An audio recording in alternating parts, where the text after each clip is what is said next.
खबर है जहां पर गंगा के बढ़े जलस्तर से गांव में बाढ़ की स्थिति आ गई है। दर्जन भर से ज्यादा गांव में पानी घुस गया है। सैकड़ों बीघा गन्ने की खेती चौपट हुई है। दर्जन भर गांव में बाढ़ का खतरा मंडराया है। परिवहन मंत्री अशोक कटारिया ने हालांकि जायजा जरूर लिया है। स्थानीय विधायक ने भी यहां पर जायजा लिया है, लेकिन लोगों के लिए मुश्किलें लगातार बढ़ती हुई नजर आ रही। ज्यादा जानकारी के साथ संवाददाता सरफराज हमारे साथ जुड़ गए हैं। सरफराज, क्या जानकारी मिल पा रही है? जिस तरह से लगातार जलस्तर बढ़ रहा, लोगों की मुसीबतें बढ़ रही हैं। हालांकि वहां पे जनप्रतिनिधि जरूर जा रहे हैं, लेकिन अभी भी यहाँ पर मुश्किलें बढ़ती हुई। बिल्कुल शैलेंद्र, सही कहा आपने। लगातार जो चांदपुर का इलाका है, मलावर का इलाका है, लगातार जो है बाढ़ का प्रकोप देखा जा रहा है। 2 दर्जन से ज्यादा गांव में जो है पानी आ गया है और साथ ही जो जो जो गंगा के किनारे जो गन्ने की खेती है, उनकी खेती जो है बिल्कुल चौपट हो गई है। साथ ही तमाम लोग अभी भी जो है टापू में फंसे हुए हैं, जंगली टापू इलाके में फंसे हुए हैं। लगातार एसडीआरएफ, पीएससी और पुलिस के जवान लगातार उनको निकालने में जुटे हैं। शैलेंद्र, कुल मिला कहा जाए कारोबार के लिहाज से कारोबार बिल्कुल खत्म हो चला है। इलाके के लोगों का परेशान हाल है। साथ ही जो पशु के लिए हरा चारा है वो भी मैसर नहीं हो रहा। जो पशु हैं वो बीमार हैं, वो भूखे पड़े हैं। लेकिन अभी फिलहाल जो है पानी का जो स्तर है वो लगातार बढ़ता जा रहा है। इसको लेकर के जो गाँव वालों की परेशानियां बढ़ती जा रही है। शैलेंद्र, सरफराज, तमाम जानकारी देने के लिए आपका शुक्रिया। तो बिजनौर की तस्वीर हम आपको दिखा रहे थे, जहां पर किस तरह से अब गांव में बाढ़ का पानी घुस रहा है। इधर मुजफ्फरनगर में भी गंगा बैराज से लगते ग्रामीण क्षेत्रों में अब बाढ़ का खतरा मंडराने लगा है, जिसके चलते गंगा किनारे के कई गांव में किसानों की फसल जहां पानी में डूब गई है, तो वहीं गांव के अंदर भी अब पानी दिखाई देने लगा है। मुजफ्फरनगर की ये तस्वीर हम आपको दिखा रहे हैं, जहां पर किस तरह से बाढ़ की दस्तक अब देखने को मिल रही है। किसानों की फसलें डूबी है, घरों तक पानी आ चुका है, जिसके बाद लोगों की दिनचर्या पर खासा असर देखने को मिल रहा है। परेशानी हो रही कहीं पर भी आने जाने में। ज्यादा जानकारी के साथ संवाददाता सचिन हमारे साथ जुड़ चुके हैं। सचिन, अब यहाँ पर मुश्किलें बढ़ती हुई नजर आ रही, क्योंकि जलस्तर बढ़ रहा, घरों तक पानी पहुंच चुका है, फसल भी जलमग्न हो चुकी हैं। तो शैलेंद्र, आपको बताना चाहूंगा, पिछले कई दिनों से उत्तराखंड में हो रही लगातार बारिश के चलते गंगा में पानी का जो जलस्तर था वो काफी बढ़ चुका है और जो खतरे का निशान था उससे ऊपर गंगा में। इसी के चलते जो मुजफ्फरनगर के ग्रामीण इलाके खातर पड़ता है गंगा बैराज के पास, उनमें इस समय बाढ़ की स्थिति बनी हुई है। लगातार जो किसान है उनकी फसल बर्बाद हो रही है इस पानी से और गांवों में खासा अच्छा पानी पहुंच रहा है।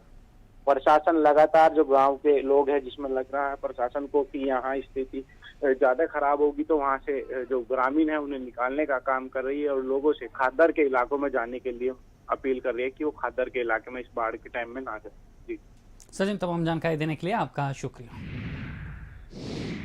इधर मुरादाबाद में 2 दिन से हो रही मूसलाधार बारिश और पहाड़ों पर हो रही लगातार बारिश के चलते रामगंगा नदी का जलस्तर बढ़ गया है। इसके चलते रामगंगा नदी पर बनाए गए लकड़ी का अस्थायी पुल, जिसके माध्यम से लोग रामगंगा के उस पार जाते थे, वो पुल भी रामगंगा के बड़े जलस्तर की भेंट चढ़ गया। रामगंगा नदी के पार चारा लेने जाने वाले लोग रामगंगा नदी का जलस्तर बढ़ने के बाद भी अपनी जिंदगी से खिलवाड़ कर रहे हैं। ज्यादा जानकारी के साथ संवाददाता गोविंद हमारे साथ जुड़ गए। गोविंद, क्या यहाँ पर हालात हैं अब जिस तरह से लगातार बाढ़ का खतरा बढ़ रहा, उफान भी है? जी शैलेंद्र जी, मैं बता दूं, मुरादाबाद जनपद में लगातार 2 दिन से बारिश हो रही थी, जिसके चलते जो जल स्तर है रामगंगा का बढ़ चुका है।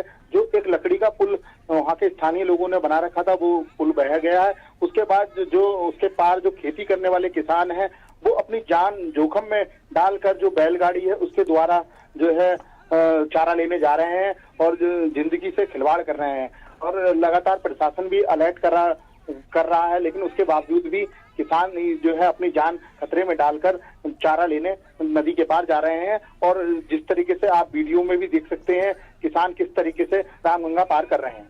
गोविंद, तमाम जानकारी देने के लिए आपका शुक्रिया। इधर बस्ती जिले में बढ़ते घाघरा के जलस्तर से अब ग्रामीण दहशत में है। बेमौसम हुई बारिश के चलते अब घाघरा नदी के किनारे बसे गांव को बचाने के लिए प्रशासन ने तैयारियां तेज कर दी हैं, लेकिन जो काम किए जा रहे हैं वो कहीं ना कहीं ऊँट के मुंह में जीरा साबित हो रहे हैं। पिछली बार आई आफत की बाढ़ के बाद पूरे कटारिया का ठोकर नंबर 1 का आगे का हिस्सा भी नदी की धारा को रोक नहीं पाया और बह गया था, जहां अब कदम काम जारी है।